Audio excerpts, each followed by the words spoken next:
Hey guys! So this is going to be my third video in my series of videos covering my top 10 favorite pieces of artwork for each of the 7 Anachronism card sets.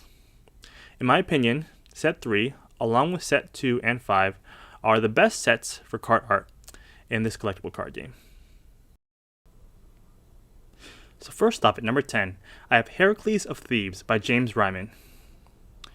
Heracles of Thebes is the first promotional card I'm including in this video series, and is actually a sort of reprint, as the first Heracles card came out in set 1. In this piece, Heracles is trying to capture a white bull that has been terrorizing Crete. I really like the action and just the intensity of everything that's going on. I think it's pretty cool how the battle is so intense that Heracles is actually knocking over a tree with the white bull.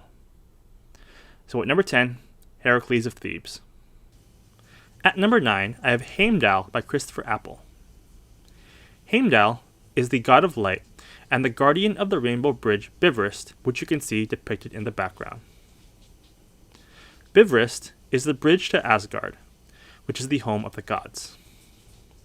In this piece, Ragnarok is actually occurring, which is the end of the world, and Heimdall is blowing his horn, Gjallarhorn, to signify to the gods and goddesses that the enemies of Asgard are approaching and that they should get ready for the final battle. I think this piece is beautifully depicted, and I love how it basically depicts everything I just talked about. So at number 9, Heimdall. At number 8, I have Set by James Ryman. Set is the god of desert, storms, chaos, evil, and war, and he is portrayed as the usurper who killed his own brother Osiris. Set is actually fighting Horus in this piece, with whom he had many battles for the kingship of Egypt. Set seems to have the upper hand in this piece, and is slashing Horus with his very powerful looking claws. I love this piece just because of the action that's going on and the intensity of the battle that they're in. So at number 8, Set. At number 7, I have Camulos by Todd Lockwood. Camulos is the vicious Celtic god of warfare and sky, and was an important god of early Great Britain and Gaul. He was an inspiration for centuries of song, story, and warfare for his people. And I'm actually not quite sure what the black streams of smoke are in this piece, one of which seems to be coming out of a sword. I'm actually curious as to what those are. Nonetheless, I think it's a great piece, and good enough to land at number 7 on my list. So at number 7, Camulos. At number 6, I have Vercingetorix by Todd Lockwood. Vercingetorix was a king and chieftain of the Averni tribe, and united the Gauls during the last phases of Julius Caesar's Gallic Wars. His name means victor of 100 battles.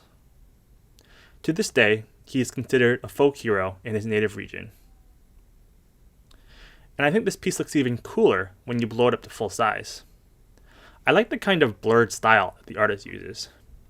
I think the flying arrows look cool, and I love how fearless and angry the Gallic warriors look, and how scared the Roman soldiers look in the face of their wrath.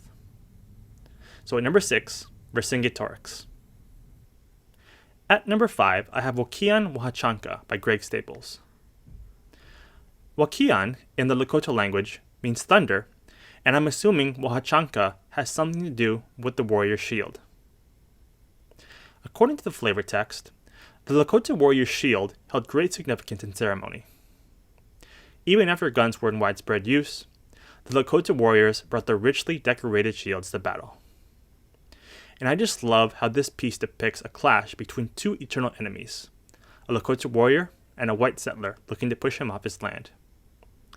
I also like how they included the lightning in the background, as I mentioned before, the word Wokian means thunder. Overall, it's just a really well-drawn piece. So at number 5, Wokian Wahachanka.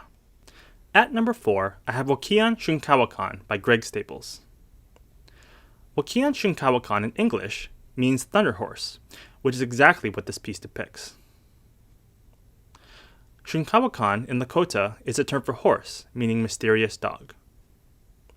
The horse was a very integral animal to the Lakota people.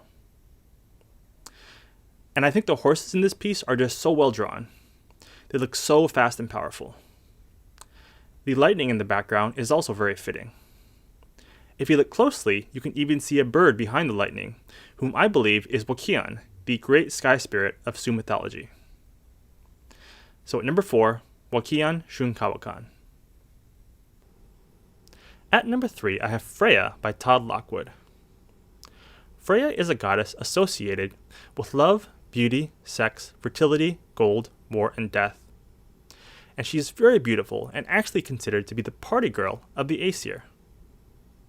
She rides a chariot pulled by 2 cats and has a cloak of falcon feathers. She rules over her heavenly afterlife field, Funkmonger. And I think the artist did an excellent job at depicting this description of Freya, and it's a wonderful piece to look at. So at number 3, Freya. At number 2, I have Joan of Arc by Michael Cormack.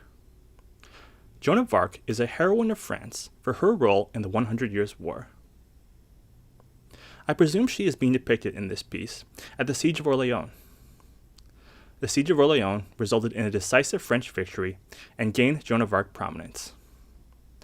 The victory boosted French morale and paved the way for an ultimate French victory. And I think this piece is just amazing, and it's even cooler when you blow it up to full size. The woman depicted is beautiful, and I love how she's waving her famous banner.